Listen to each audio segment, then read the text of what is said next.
Rick, I feel in control of my emotions, in control of how I want to control myself. Yeah. And I knew at the time it wasn't the right thing for me to do. Yeah. Even though the bodies that be, Netflix, His Excellency, DAZN, promoters, TV wanted me to get in the ring. I just knew for my own standing, it wasn't the right thing to do. And behind the scenes, when it comes to negotiating, it actually worked in my favor. Just do this. And that's what we should be doing. However, look, there's times that opponents give you opportunities to hit them and a second phase and maybe a third phase again.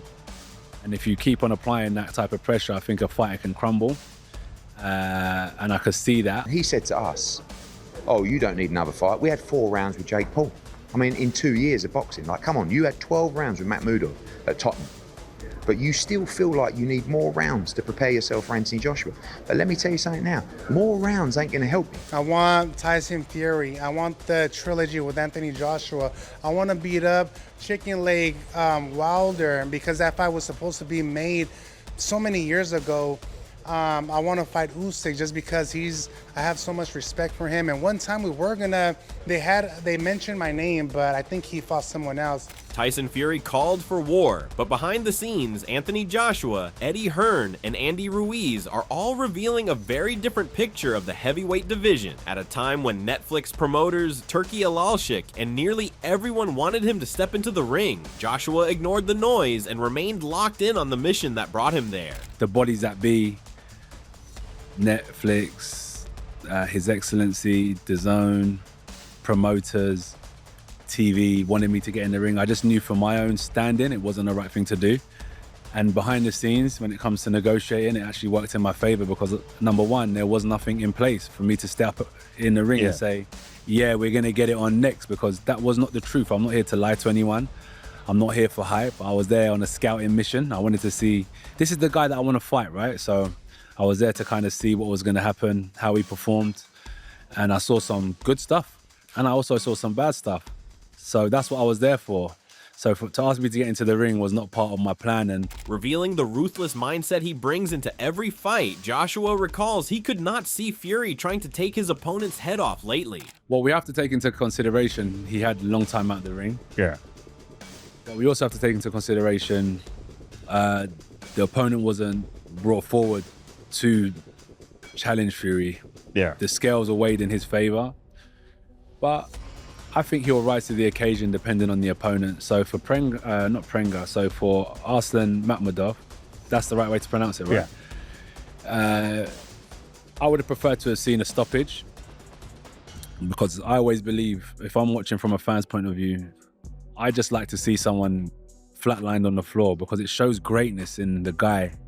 You know, when you chop the king's head off, I wanted to see that, and I just didn't see that day. Joshua was also ringside for Alexander Usyk versus Rico Verhoeven, using the night to study, learn, and gather valuable insights ahead of his own clash with Christian Prenga. I could see what he was doing. I could see certain places where he was better than I expected. I could see certain things that I would try and exploit. I think there were times where,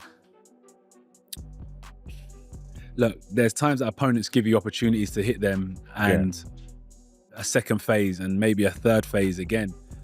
And if you keep on applying that type of pressure, I think a fighter can crumble. And I could see that. I think Ngannou is probably a bit more of a polished boxer. You know, he's a bit more, sturdy in his stance, and I'm referencing them too because they're from different backgrounds, but as Joshua admitted, he was surprised by Rico's performance. Verhoeven took it even further, claiming he can beat anyone, including Joshua, after pushing the man who defeated both him and Fury. Do you think you would beat any heavyweight boxer right now? 100%. Do you think you would beat Tyson Fury? 100%. That's why I'm here. Would you beat Joshua? Of course. I was so close to beating Usyk, and they all got beaten twice by that guy. Regardless, all eyes are on massive showdown of Joshua and Fury. Boxing experts across the sport are weighing in on the matchup, with Max Kellerman also sharing his expectations for the showdown. And we asked Tyson Fury worry about it. AJ got to worry about Tyson Fury. Because if Tyson Fury's been inactive, he comes back. It's only been a year since he's been laid off, correct? You come back, the odds are going to be heavily favored in Tyson Fury's favor, correct? 4-1, what are y'all thinking? Yeah, at least. 4. Yeah, think 4-1 Tyson Fury? I don't know. I think he watches AJ. I think he watches him. Like, by the time we saw what Tyson Fury really was, when he came back and had that fight with those fights with Deontay Wilder, he'd always be a big favorite against AJ. However, big, I don't know, 4-1. AJ is a lot, guys. He's basic, yes. He is, he's been chinny. Before looking ahead to a potential showdown, Max Kellerman pointed out that both men still have important business to handle first. Breaking down their styles, he described Anthony Joshua as a heavy-handed puncher who can put opponents on the canvas and finish fights despite not relying on extraordinary athleticism. Fury, meanwhile, is not viewed as the same kind of knockout threat. While he can score knockdowns, Max believes Joshua's constant pressure and punching power could create serious problems for Fury if they eventually meet in the ring. Tyson Fury's not an enormous puncher. He's a puncher because he's big, so he can get weight behind, but he's not a snappy, I'm gonna knock you out with one shot type of puncher. And if AJ applies steady pressure, I'm interested in the fight. Before they get to that fight, both Fury and AJ have other business to take care of. But ahead of a potential clash with Anthony Joshua, Tyson Fury's tune-up fight has done little to strengthen his image. Promoter Eddie Hearn believes it actually raised concerns, suggesting Fury is no longer at his absolute best. Hearn pointed to Fury's bout with Arslanbek Makhmudov, where he was forced to go the full 12 rounds. In contrast, Joshua needed only 4 rounds to stop Jake Paul, a difference Hearn says highlights the gap in sharpness and finishing ability between the two right now. For years and years, we tried to work Tyson Fury out and try and predict what he's going to do. You can't control him. So he's going to do what he's going to do. And if he feels like he needs a good fight, I like that, because what that's telling me is he ain't quite sure of himself. Because he did 12 good rounds with Makhmudov, right? To a point where, do you really need more rounds? Well, that's what the fans will say. Does he need one more? Because it inserts that jeopardy that it could go wrong. Yeah, and he said to us, oh, you don't need another fight. We had 4 rounds with Jake Paul.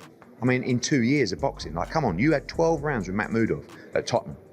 But you still feel like you need more rounds to prepare yourself for Anthony Joshua. Warning Tyson Fury that Anthony Joshua would be a nightmare matchup, Eddie Hearn backed the very reason Joshua chose not to answer Fury's call-out. As Joshua explained, he was there to see how much Fury had left, and Hearn believes the performance against Arslanbek Makhmudov provided plenty of answers. After watching Fury struggle, Hearn is convinced Joshua can inflict serious damage. First though, Joshua must pass the test of Christian Prenga on July 25th, a win that could send him into a Fury fight with even greater momentum. But let me tell you something now, more rounds ain't gonna help you. Because I see it, when Makhmudov came forward in that fight, I just know what AJ's gonna do. If we keep this confidence, if we can go in there and put a great performance together on July 25th, we go into that Tyson Fury fight with so much momentum.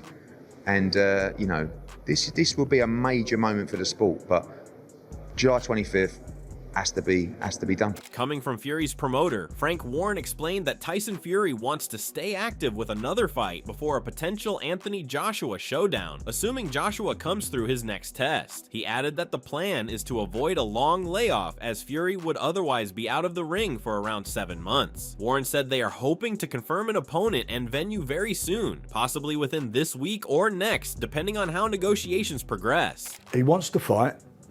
He wants to fight for the AJ fight, providing AJ comes through, which he should do. He wants to fight before that, because otherwise he's going to be out for another 7 months. So he will. The intentions are that he will have a fight, and I'm hoping be in a position very, very soon, a bit of luck this week or maybe next week, that we can announce the opponent and the venue. Many names have been floated for Tyson Fury's next opponent, including Andy Ruiz, but Frank Warren quickly shut that idea down. The Queensberry boss made it clear it will not be Ruiz, insisting Fury will face a respectable name instead. Warren added that while Fury's focus remains locked on a potential Anthony Joshua showdown, Ruiz is not in the picture. He also claimed Ruiz demands unreasonable money, which is why talks never progress. For now, Fury's next move remains under discussion as fans wait for an official announcement. Do you have you got a short list of opponents that he's going to be boxing? Like, so I said actually out in Egypt, and I caught up with Andy Ruiz Jr. And he said, "Listen, it won't be. Yeah, I know, but I caught up with him. But he was saying, "Listen, I'm sort of. Is it that sort of caliber of opponent? Would it be a decent name? It'd be a decent name for him, but you know, it'd be a decent name. But obviously, you know, it's like everything. His eye is on the AJ fight. but it will be a decent opponent. It won't be Andy Ruiz. Andy Ruiz, the reason he doesn't fight because the monies he asks for are ridiculous. That's why he's not fighting. As for Andy Ruiz, he already made it clear that he is chasing the biggest names in the heavyweight division, naming Tyson Fury, Anthony Joshua, Deontay Wilder, and Alexander Usyk as his dream opponents. Speaking during his visit to the Pyramids of Giza, he said he wants major fights, including a trilogy with Joshua and a long-awaited clash with Wilder. Ruiz added that even a fight with Usyk interests him out of respect for his skill as he looks to rebuild his career on the global stage. I want Tyson Fury. I want the trilogy with Anthony Joshua. I want to beat up chicken leg Wilder because that fight was supposed to be made so many years ago. I want to fight Usyk just because I have so much respect for him. And one time they mentioned my name, but I think he fought someone else. It's amazing to be over here in Egypt, coming from California all the way over here at the Magic City where dreams happen. That's exactly why we're here, and we're gonna make dreams come true. That's why we're gonna try to get that Fury fight and miss the plans that they have. Ruiz also addressed the growing talk linking him to Fury and Joshua again, saying those conversations are exactly what motivate him. He insisted that this is the reason he traveled and made his presence known, declaring that Andy is back and fully recovered. Now focused on the future, Ruiz believes the biggest fights will come if he stays active and continues pushing his name back into contention. Like I say, your name's been connected with Tyson Fury and also been connected with Anthony Joshua. The trilogy, surely that must get you going a little bit as well. That's what I want, and that's just exactly why I had to come over here to show my face, let them know that Andy's back, Andy's recovered. Adding on, Duke McKenzie questioned the logic behind any warm-up opponent for Tyson Fury, especially if it is someone like Andy Ruiz. He argued there is no real sense in it, pointing out that Ruiz's style is completely different from Anthony Joshua. Unlike Joshua's long reach and height, Ruiz is a shorter pressure fighter, which makes the matchup stylistically wrong and not truly relevant as preparation for a potential Fury and Joshua clash. There was no credence or real significance or real sense behind, I suspect is a better way of phrasing it, in Tyson Fury taking Andy Ruiz in preparation for the Joshua fight, is there? No, there's absolutely no sense in it. Stylistically, Andy Ruiz is all wrong, isn't he? He's not 6'6" or however tall Joshua is. You know, he's not got long arms, he's short, he's diminutive, and he's a little pressure fighter. So stylistically, that fight's all wrong. As the discussion continued, Spencer added that regardless of who Fury faces, it will likely be nothing more than a workout type fight. He suggested it will simply be about going through the motions, shaking off ring rust, and staying active. According to him, the goal is not challenge, but consistency, allowing Fury to remain sharp and ready while building toward the bigger fights ahead. Where do we think then, Spence, given the fact that it's not going to be someone of Ruiz's caliber, it's going to be more someone of the caliber that's comparable to who Anthony Joshua is fighting, with all due respect to the fighter. Yeah. Can you see where that sort of manifests itself? I don't know where it manifests itself, but that's what it will be. It will be like just a workout, like what Anthony Joshua's going through, just to go through those motions again, keep that ring rust away so that he can stay active. Moving on to the anticipation for Joshua fighting Fury next, the stakes are higher. Standing firm on his stance, Max Kellerman insists Arslanbek Makhmudov did cause problems for Tyson Fury, and believes that if Anthony Joshua applies the same relentless pressure with his own athleticism, he could overwhelm Fury. However, Kellerman still argues Fury gains more from this matchup in terms of legacy, pointing out that over time, he has repeatedly proven himself as one of the greatest heavyweights of all time. Makhmudov gave Tyson, I don't know if he gave him problems, but you could see where if Tyson was less than his best, he could have had problems early in the fight with Makhmudov, who maybe won the first round or two just with pressure. The best version of Joshua, I believe still, is a cut above Makhmudov. What does that look like if Joshua can apply steady pressure against Fury? But speaking of pressure, who is under more for this fight? AJ or Fury, right? It's Tyson Fury, clearly, because he will be the big favorite coming in. Because Tyson Fury demonstrated over time that he is among the great heavyweight champions of all time. Seconding how the result of this massive matchup could change every perspective, Max Kellerman suggests the outcome would reshape how both fighters are viewed in the sport. In doing so, he compares the stakes by linking Anthony Joshua, Jake Paul, and Tyson Fury into the same conversation around legacy and performance levels. Kellerman believes this fight would not only define careers, but also shift public perception of where each man truly stands among boxing boxing's elite, especially if either fighter delivers a dominant statement win. So Fury comes into this fight really with everything to lose. He's expected to win.